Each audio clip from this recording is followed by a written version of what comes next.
Bem-vindos, meus caros e minhas caras! Devido ao sucesso de participação do vídeo da semana passada, eu resolvi completar a lista com mais 5 livros de literatura para quem gosta de direito e para te fazer gostar de direito. Lembrando que esses foram só os livros que eu já li e que existe uma infinidade de livros que eu ainda tenho que ler. Aliás, muito obrigado pelas sugestões de leitura, lerei assim que possível. E também eu gostaria de indicar os vídeos do Direito e Literatura, do excelente professor Lenny Streck, programa que costumava passar na TV Justiça e que eu vou pôr o link na descrição do vídeo. As análises dos livros pelo Lenny convidado são sempre muito boas e, para quem se interessar, os textos do Lenny no site Conjur também são excelentes. Então já deixe nos comentários qual é o seu livro favorito e o que esse livro tem a ver com direito e vamos, sem mais delongas, direito ao ponto.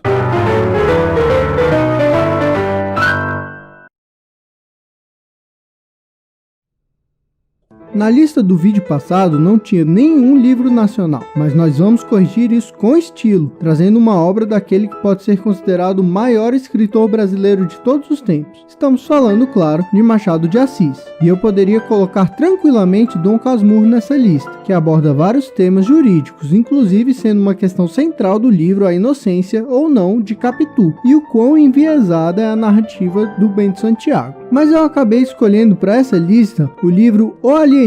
Personagens bem desenhados, história envolvente, crítica e humor tão característicos do autor. Machado resume a história do livro logo nas primeiras palavras, sendo que o título do primeiro capítulo é a síntese da história, de como Itaguaí ganhou uma casa de Orates, que significa uma casa de loucos. Assim é que Machado conta a história de Itaguaí e do médico Dr. Simão Bacamarte, que estudou na Europa tudo sobre loucura. Todo gabaritado, ninguém ousa questioná-lo quando ele sugere que se crie um hospício na cidade, para onde os loucos de todo gênero, que era uma expressão que estava na lei até 2002, deveriam ser mandados para serem tratados. Para além da discussão sobre a luta antimanicomial, lembrando que a lei antimanicomial do Brasil é de 2006, ou seja, quase um século depois que Machado faleceu, o livro traz reflexões sobre a autoridade e sobre o que a falta de pensamento crítico pode ocasionar. Eu já li 1984 e A Revolução dos Bichos, e escolhi este último para figurar na lista. O livro é um clássico que faz uma forte crítica aos regimes políticos totalitários, com uma fábula muito fácil de entender, muito fácil de ler, sobre o poder na fazenda Granja do Solar, onde o velho porco Major compartilha seu sonho com todos os animais, serem governados por eles mesmos, sem se submeterem aos humanos. Cansados de serem explorados pelo humano dono da fazenda, os animais se reúnem para planejar uma revolução e a tomada do poder no local. A analogia que a fábula faz é que os bichos seriam os proletariados e os humanos seriam os burgueses. Durante a Guerra Fria, esse livro acabou virando uma bandeira contra o socialismo, quando, na verdade, o próprio autor do livro, George Orwell, era um socialista, mas que criticava o totalitarismo e o stalinismo que se apropriaram, digamos assim, do socialismo soviético. Assim, o livro nos faz refletir muito particularmente sobre a igualdade, algo essencial para o direito, mas também sobre regimes democráticos e totalitários e sobre como a escalada totalitária pode ser lenta e dissimulada, algo que, sem dúvidas, é muito relevante para nós hoje.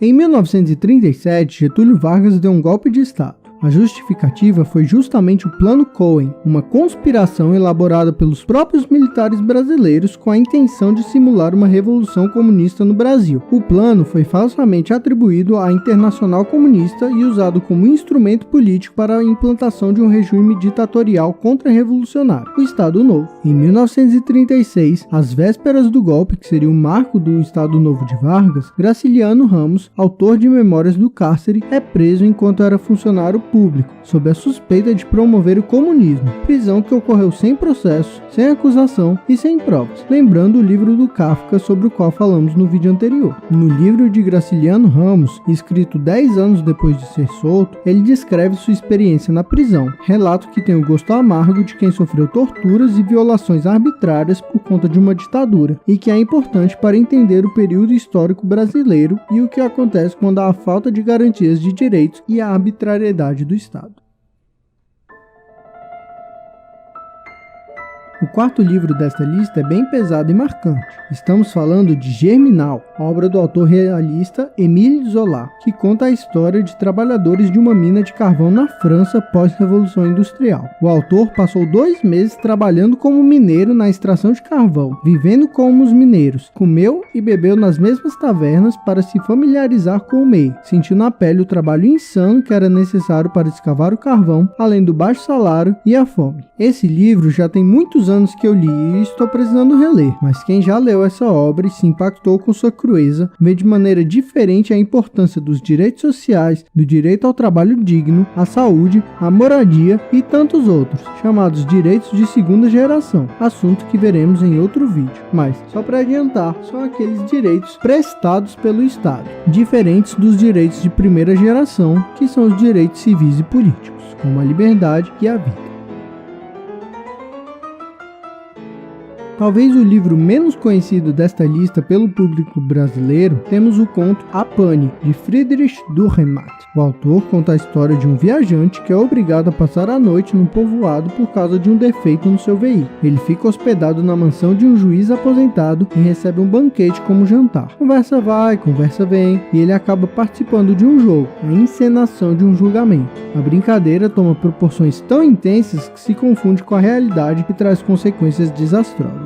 O livro aborda os limites da verdade e os papéis dos advogados e juízes no que diz respeito à verdade. Na era das fake news e da pós-verdade, é um livro de total relevância.